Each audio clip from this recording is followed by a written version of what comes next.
Ada Habib begitu, untuk cari dunia, untuk jualan agama. Itu namanya kera-kera persorban. Kalau ada ulama kayak gitu panggil kiai monyet, guru monyet. Ada Habib begitu, Habib monyet. Ada Habib pendusta, ada Habib munafik, ada Habib pembohong, ada Habib yang senang, kaya, makmur, kenyang, sejahtera. Di saatnya rakyat kelaparan, rakyat susah, rakyat menderita, pengangguran semakin banyak, utang semakin banyak, pengangguran semakin banyak, memberikan janji-janji palsu kepada rakyat. Ada Habib yang kenyang di saat rakyatnya kelaparan, ada Habib yang senang di saat rakyatnya susah, menderita, mati kelaparan. Ada Habib seperti itu, wajib untuk diturunkan, saudara-saudara.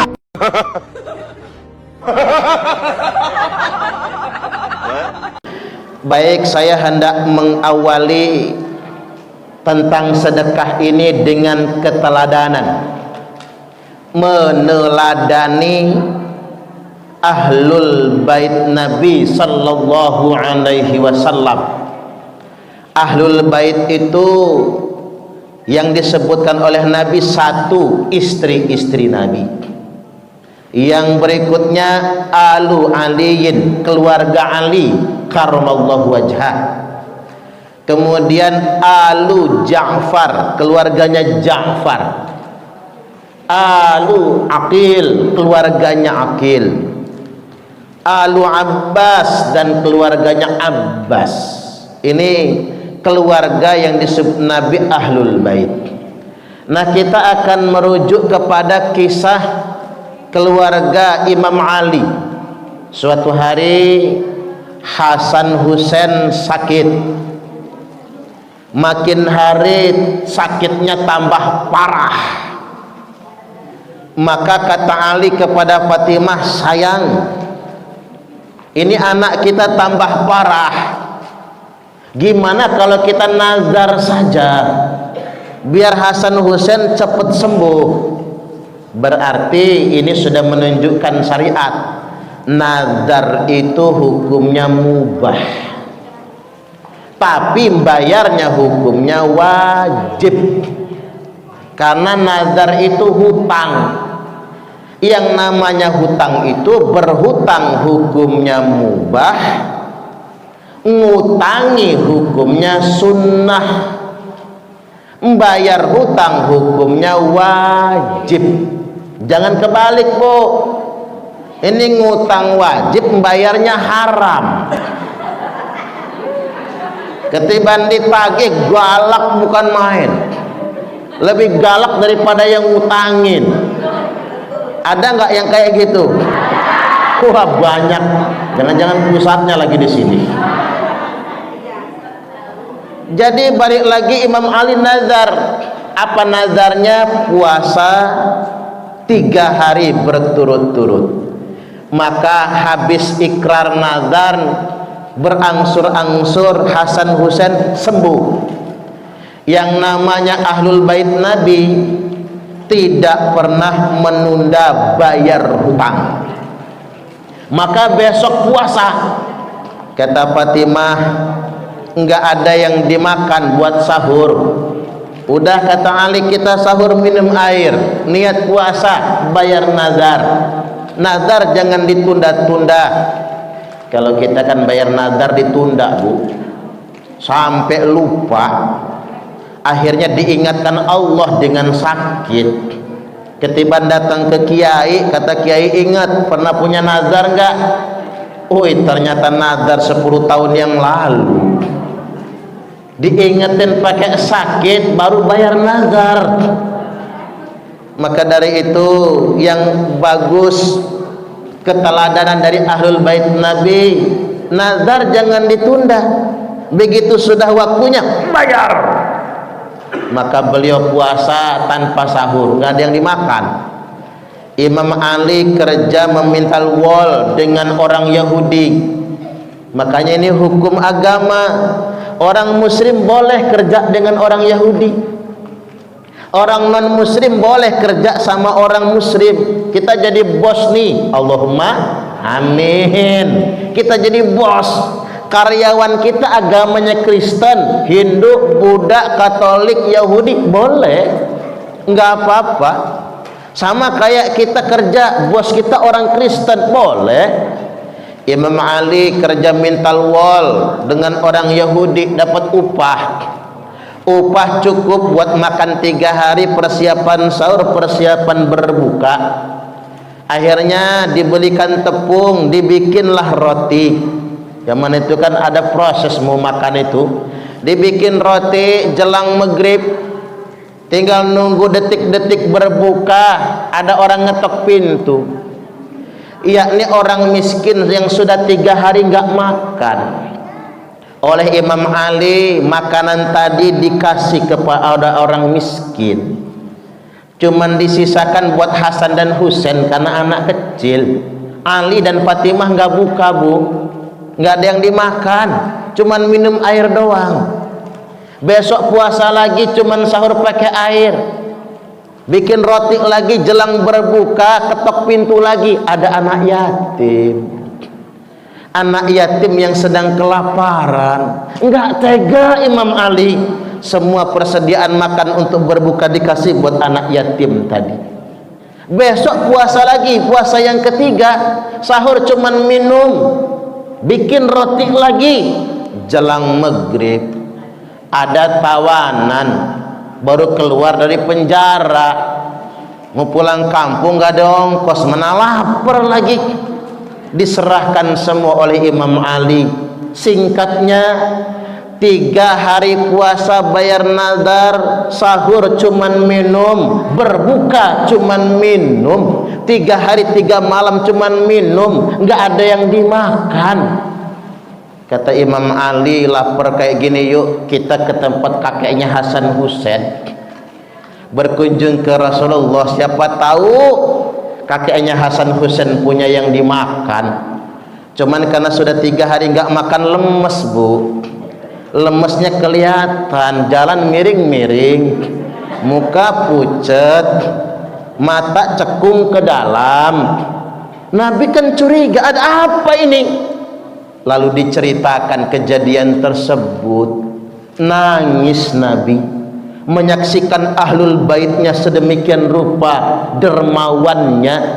Maka turun firman Allah, a'udzu billahi minasyaitonir rajim, wa yut'imuna at-ta'ama 'ala hubbihi miskinan wa yatiman wa asira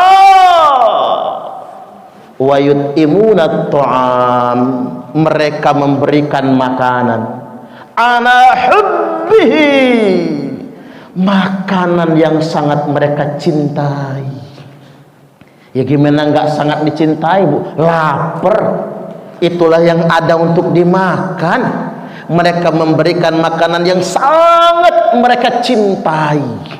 Miskinan, untuk orang-orang miskin, orang miskin yang meminta itu. Wa yatiman, untuk anak yatim yang datang meminta.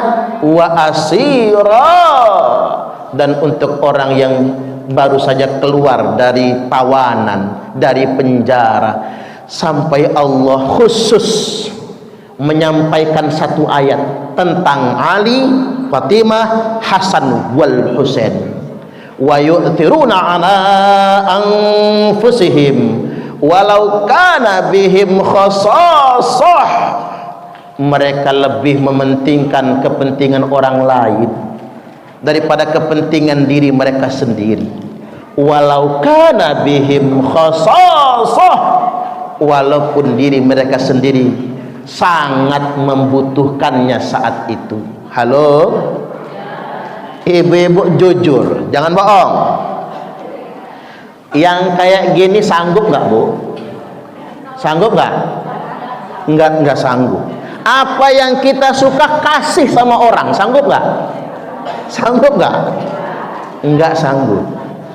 Kalau ibu-ibu balik nanya ke saya, emang Pak Parman sanggup memberi apa yang dicinta, yang sangat dicinta, yang sangat dibutuhkan sama orang? Nggak sanggup saya. Lah muncul pertanyaan, mengapa kita nggak sanggup? Karena kita bukan ahlul bait. Yang begini ini ahlul bait, anak cucu Nabi yang sanggup. Kalau bukan anak cucu Nabi nggak akan sanggup, percayalah. Kita umat Nabi, kita orang biasa, nggak sanggup kita kayak gitu. Makanya di zaman modern ini kan banyak orang rame ngaku cucu Nabi. Ya bayar, ya bayar. Nonton TV, nonton berita, nonton YouTube, alangkah banyak yang ngaku cucu Nabi itu. Tapi anehnya saya, mereka ngaku cucu Nabi, kelakuannya nggak kayak ahlul bait Nabi. Yang namanya cucu Nabi itu apa yang dia suka dia kasih. Ini ngaku anak cucu Nabi, bini orang disamber. Ngaku anak cucu Nabi, lihat orang cantik ngedip-ngedip. Anak ibu-ibu dilamar, Bu, anak ibu kasih ke gua cucu Nabi.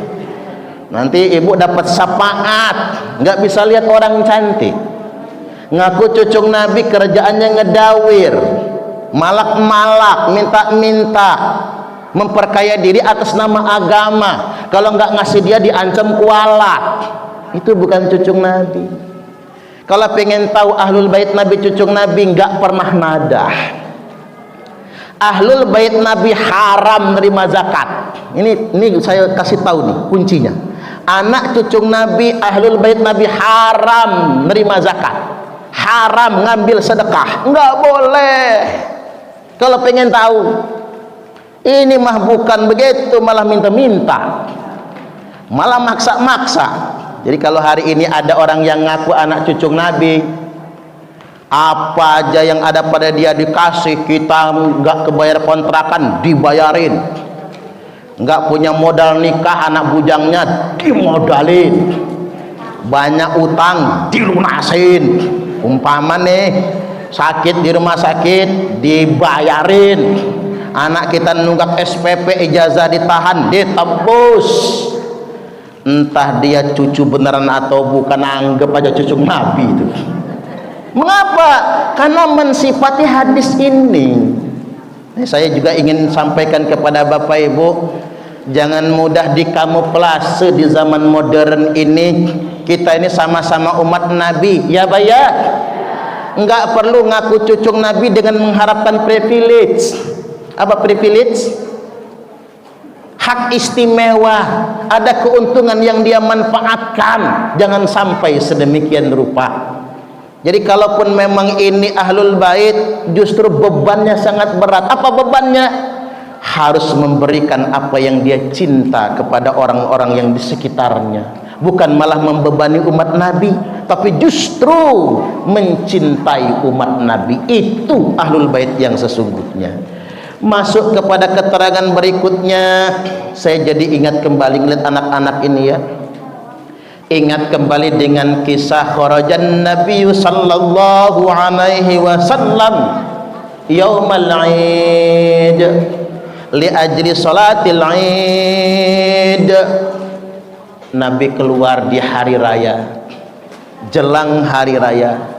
Nabi ngeliat anak-anak main bersenda gurau. Ada satu anak nangis, yang lain bercengkrama, yang lain sedang gembira, satu anak sedih. Kan Nabi heran, Nabi bertanya, ayyuhas sabi, nak, kata bahasa kitanya, ma yubkika, ngapa kamu nangis? Anak ini kemudian menjawab, dia nggak tahu kalau yang nanya tuh Nabi. Kata anak ini, inna abi mata fi ghazawati ma'a Rasulillahi sallallahu alaihi wasallam. Saya ulangi, inna abi mata fi ihdal ghazawati ma'a Rasulillahi sallallahu alaihi wasallam. Bapakku mati dalam salah satu pertempuran bersama Rasulullah sallallahu alaihi wasallam. Anak ini nggak tahu kalau yang nanya itu Nabi.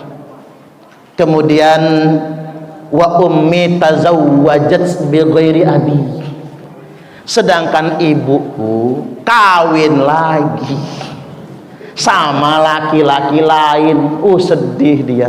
Bu, ada janda ditinggal mati nggak di sini? Ada. Ya cuman sumbang saran Bu, cuman saran. Kalau bisa nggak usah kawin lagi. Ini cuman saran, nggak harus, enggak. Kasihan anak-anaknya.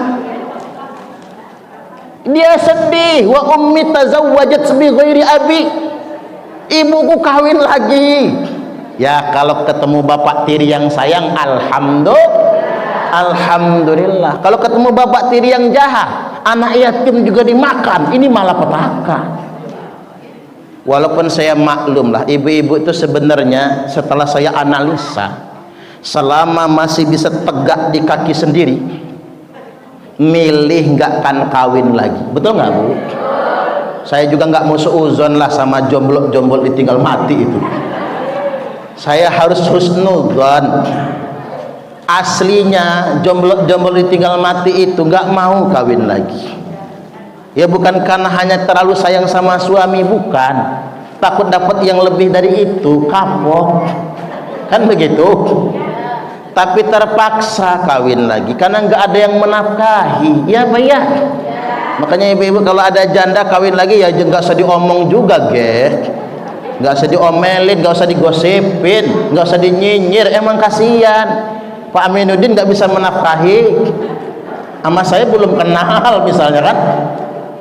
Cuman begini, selama janda itu bisa tegak di kaki sendiri, warisan ada misalnya kan, pemasukan ada, yang peduli masih banyak. Saya yakin semua janda memilih nggak akan kawin lagi. Betul nggak kira-kira? Ya kawin lagi juga repot Bu, repot. Oh kalau ibu-ibu jadi janda santai. Betul nggak Bu? Bangun kesiangan oke, nggak masalah.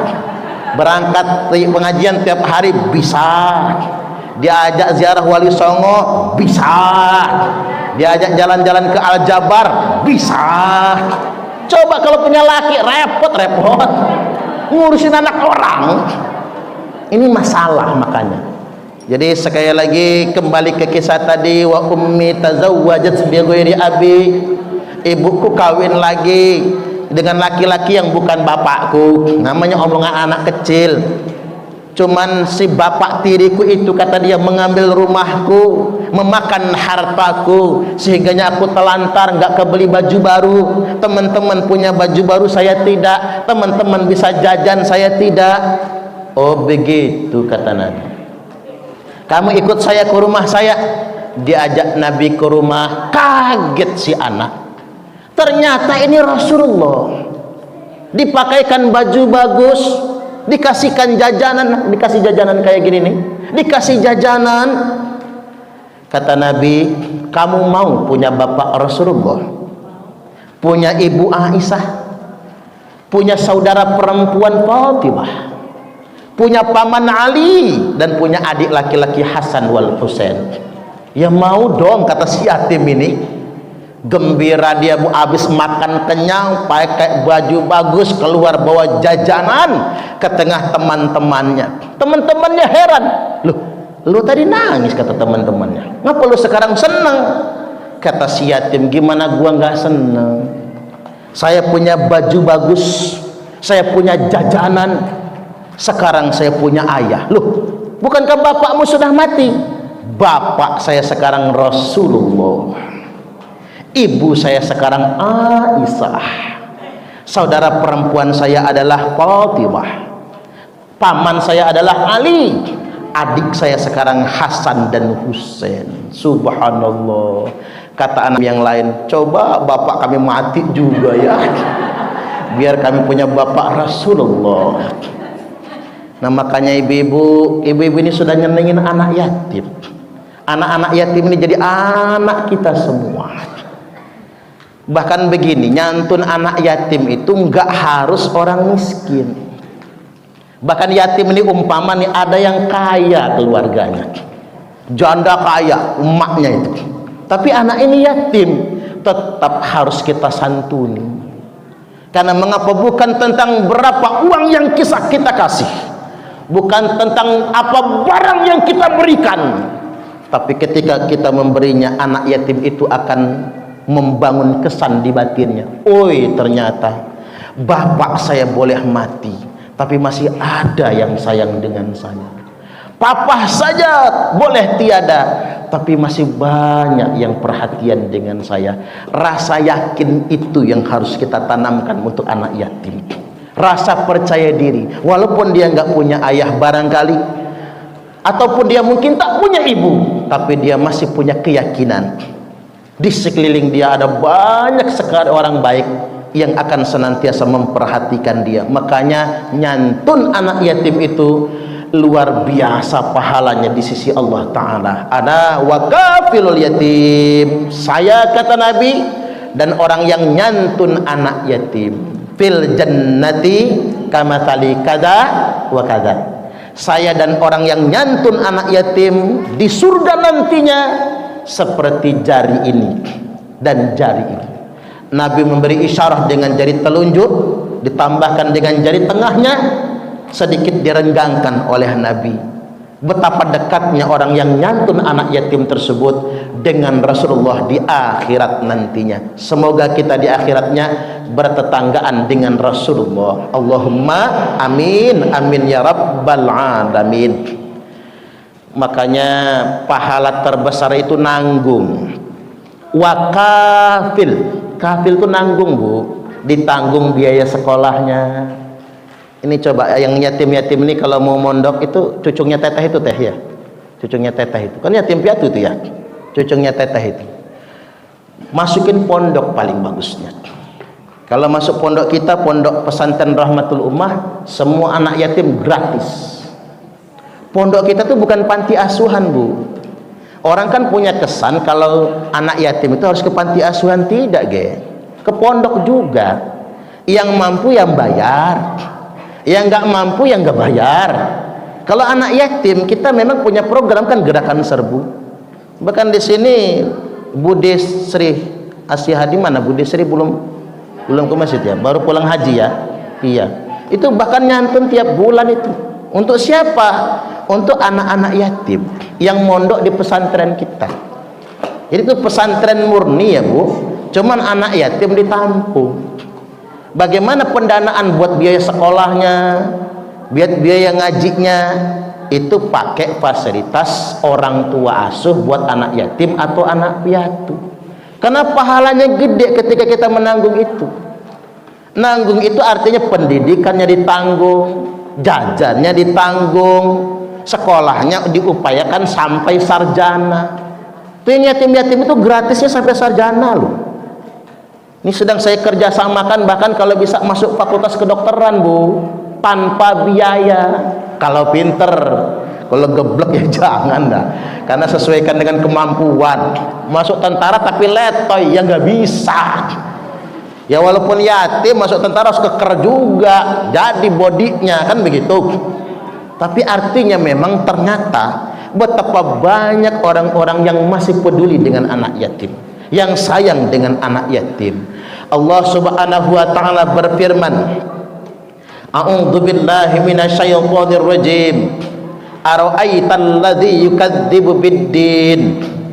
Fadzalikal ladzi yad'ul yatim wa la yahuddu 'ala ta'amil miskin. Tahukah engkau, ara'aita, tahukah engkau, kata Allah, orang-orang yang telah mendustakan agama? Orang yang mendustakan agama itu, fadzalikal ladzi yad'ul yatim, yang menghardik anak yatim. Menghardik ini begini, menolak anak yatim dengan penuh kebencian, itu namanya menghardik. Bahkan mungkin sampai memukul. Tapi kalau mukulnya pendidikan enggak apa-apa. Tapi kalau ini menghardik, memelototin, membenci anak yatim itu, menunjukkan kebencian, ini yang disebut dengan orang yang mendustakan agama. Walaupun kepalanya pakai udeng-udeng, walaupun pakai peci kemana-mana, walaupun kerudungnya nyengser di tanah, tapi dia rendahkan anak yatim, maka ini termasuk orang-orang yang mendustakan ajaran agama. Rumah paling mulia di muka bumi ini, kata Nabi, rumah yang di dalamnya ada anak yatim. Karena nggak mudah ngurus anak yatim. Suami ikhlas, bini belum tentu. Ya Pak ya? Bini suami ke kantor, anak yatim dipelototin, makan banyak kamu, nyari beras enggak, makan banyak. Atau kebalikannya, si bini ikhlas ngurus anak yatim, si suami ngedumel, gara-gara ngurus yatim tanggung jawab papah bertambah, ngeluh gawenya. Atau suami ikhlas, istrinya ikhlas, anak kita bu yang gak eman sama anak yatim, si yatim lagi makan dijitakin sama anak kita. Anak siapa lu masuk rumah gua, kata anak kita. Makanya nggak mudah menjadikan anak yatim itu bagian dari keluarga kita, nggak mudah itu ada tantangan tersendiri. Juga jangan underestimate dengan anak yatim. Saya cuma ingin nyuplik dikit ini, kayak keluarganya Ruben Onsu sama Sarwenda punya anak angkat Betran Peto. Saya cuma ingin ingatkan, Betran Peto itu bu masuk dalam kategori menurut undang-undang anak di bawah umur, menurut undang-undang, karena umurnya belum nyampe 18 tahun. Anak bawah umur 19 sekarang ya, kalau laki-laki lagi ya, belum 19 tahun. Ia menurut syariat anak angkat tidak bisa jadi mahram bagi ibunya, betul. Cuman menurut saya di media sosial sudah keterlaluan orang membulinya itu. Keterlaluan itu bu, ikut campur dalam rumah tangga orang. Saya ini bukan ingin mengomentari artis, cuman ingin memberikan pendidikan. Nggak usah kayak gitu, kan veteran juga anak-anak, kan begitu kan? Diomongilah selingkuh sama mama tirinya, na'udzubillah. Ada yang berani ngomong begitu, cangkemnya itu. Hati-hati. Makanya infotainment itu menurut saya jelek juga itu. Itu bisa menghancurkan keluarga orang. Nggak boleh. Karena veteran itu tetap anak di bawah umur. Dia nggak boleh diperlakukan kayak gitu. Apalagi dia nonton berita, nonton HP. Jangan sampai ketulusan orang kita rusak dengan praduga. Orang tulus ngurus anak, malah kita prasangka yang bukan-bukan. Ingat, suuzon itu bagian dari kemaksiatan, tidak boleh sedemikian rupa, karena nggak mudah melakukan itu semua. Saya balik ke anak yatim tadi. Yuk kita sayangi anak yatim. Kalaupun kita nggak bisa ngerumat anak yatim di dalam rumah kita, ya tadi kita partisipasi seperti yang ibu-ibu lakukan hari ini. Yuk kita partisipasi, menyenangkan, menggembirakan anak yatim. Kita titipkan mereka ke pondok pesantren. Halo, halo. Mengapa solusinya pesantren? Belajar ilmu agama itu hukumnya wajib, fardu ain. Tapi kalau belajar ilmu dunia itu fardu kifayah. Belajar matematika, bahasa Inggris, biologi, fisika, ilmu umum itu fardu kifayah. Ada yang belajar matematika, silakan dalemin. Ada yang belajar ilmu kedokteran, silakan dalamin, fardu kifayah. Tapi kalau belajar ilmu agama itu fardu ain. Semua orang wajib belajar diniyah, belajar syariah, itu wajib hukumnya. Dan orang Islam kaya semua. Islam ini belum tentu terjaga, ya Pak ya. Orang Islam jadi pejabat semua, Islam belum tentu terjaga. Karena agama tidak dititipkan kepada orang kaya, agama tidak dititipkan kepada penguasa. Kalau agama ini dititipkan kepada penguasa, sudah lama Islam tenggelam. Gimana nggak tenggelam? Kekuasaan kan silih berganti. Nggak ada orang berkuasa dia terus, nggak ada roda berputar, ya Pak ya. Apalagi kita pernah dijajah Belanda bu, 3,5 abad kita dijajah Belanda. Yang Belanda itu punya misi apa? Glory, gold, gospel. Itu kalau agama dititipkan kepada penguasa, sudah hilang ajaran Islam ini. Karena 3,5 abad dijajah Belanda. Agama tidak dititipkan kepada penguasa, tidak dititipkan kepada orang kaya, tapi agama dititipkan kepada orang yang berilmu. Makanya pewaris agama ini ulama. Hadisnya sahih, wa innal ulama'a warasatul anbiya. Sesungguhnya ulama itu pewaris para nabi. Jadi yang mewarisi agama, yang mewarisi ajaran Islam orang alim, orang berilmu, orang yang berilmu atau ulama. Halo? Kalau alim orang Indonesia itu Bu, alim itu ngelihat cewek nunduk, rajin sholat, rajin puasa, alim kata orang Indonesia. Itu bukan alim Bu, abid, ahli ibadah. Yang dikatakan alim itu orang berilmu, menguasai ilmu agama. Itu yang disebut dengan alim. Jamaknya ulama. Itulah yang dititipi menjaga agama ini. Makanya kalau ada anak-anak kita mondok, jangan lupa nitip anak tetangga mondok, anak saudara mondok, nitip uang jajan. Mau berangkat ke pondok ya? Iya, nih uang jajan, bantu anak mondok itu. Karena ngapa? Ini nitip untuk bekal kamu nuntut ilmu, karena kamulah nak yang jaga agama ini. Jadi yang menjaga agama itu orang berilmu. Jadi karena kita nggak bisa lagi Bu, kita kan cuma bisa ngaji kuping, betul nggak kira-kira? Ngedengerin ceramah masuk kuping kanan, bablas kuping kiri. Sampai rumah ditanya tadi pengajiannya apa? Apa ya? Kok lupa kan begitu? Kalau kita ini masuk kuping kanan, bablas kuping kiri, apa yang disampaikan berkali-kali di pengajian juga lupa. Maka anak-anak kita, enggak anak kandung kita Bu, anak tetangga. Enggak anak tetangga ya anak saudara. Makanya sumbang saran saya kalau anak yatim mondok.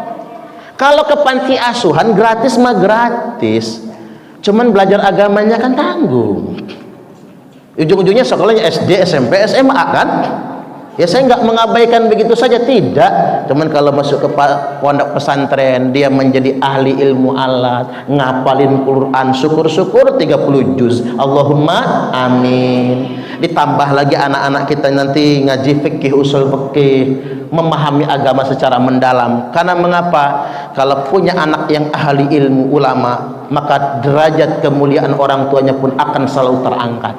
Kalau sekedar punya anak yang berpangkat, selesai masa jabatan, selesai penghormatan.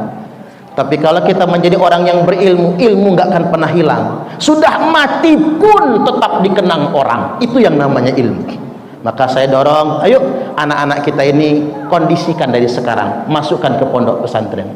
Kemudian yang berikutnya, orang yang mendustakan agama itu wala yahuddu ala ta'amil miskin, yang enggan membagi makanan untuk orang miskin, tidak menganjurkan. Kok kalimatnya makanan ya? Ini unik. Karena kalau bagi duit bisa gede, tapi kalau bagi makanan, beras sekilo bisa dimasak. Itu bisa jadi berapa bungkus? Ya Pak ya? Makanya orang Indonesia ini Bu, kayaknya bakal masuk surga semua kayaknya. Amin. Karena orang Indonesia ini paling demen sedekah makanan. Buktinya apa? Orang Indonesia paling hobi besekan. Ya Pak ya? Itu kan sedekah makanan. Bahkan apa aja orang Indonesia ini yang diurus adalah urusan makanan. Hamil, saking syukurnya among-among. 4 bulanan bikin nasi urap, among-among. 7 bulanan syukuran, among-among. Anak lahir, among-among. Ngasih nama, among-among. Apalagi anak jejak bumi, among-among. Anak lanang disunat, among-among. Anak gadis mulai datang bulan, among-among. Pantes orang Indonesia ini masuk surga semua karena demen bagi makanan, demen sedekah. Bahkan ada keterangan begini, Nabi bersabda, al-hajjul mabrur laisa lahu jazaa'un illal jannah. Haji mabrur itu tiada lain tiada bukan balasannya kecuali pasti akan dapat surga. Lalu Nabi ditanya, man hajjul mabrur, mal hajjul mabrur ya Rasulullah, apa sih haji mabrur itu? Nabi menjawab, it'amut ta'am, haji mabrur itu rajin-rajin bagi makanan. Enggak disangkakan, Bu? Woi, ternyata haji mabrur itu bukan kemana-mana pakai peci haji, bukan. Ternyata haji mabrur itu bukan kemana-mana bajunya putih terus, bukan. Tapi haji mabrur itu adalah orang yang rajin membagi makanan, it'amut ta'am wa tibul kalam, bagi-bagi makanan, dan kata-katanya manis, kata-katanya tidak menyakiti. Halo? Makanya ibu-ibu yang sudah berangkat haji, pulang haji, ingat hati-hati sama cangkem. Jangan sampai menyakiti hati orang, jangan sampai menggores perasaan orang. Hati-hati dengan kata-kata, karena ciri haji mabrur akan dilihat dari kata-katanya dan kedermawanannya. Kami adalah Laskar Sabilillah, pecinta Wali Songo dan para anbiya, pewaris peradaban Islam di Nusantara hingga berkibar bangsa Indonesia.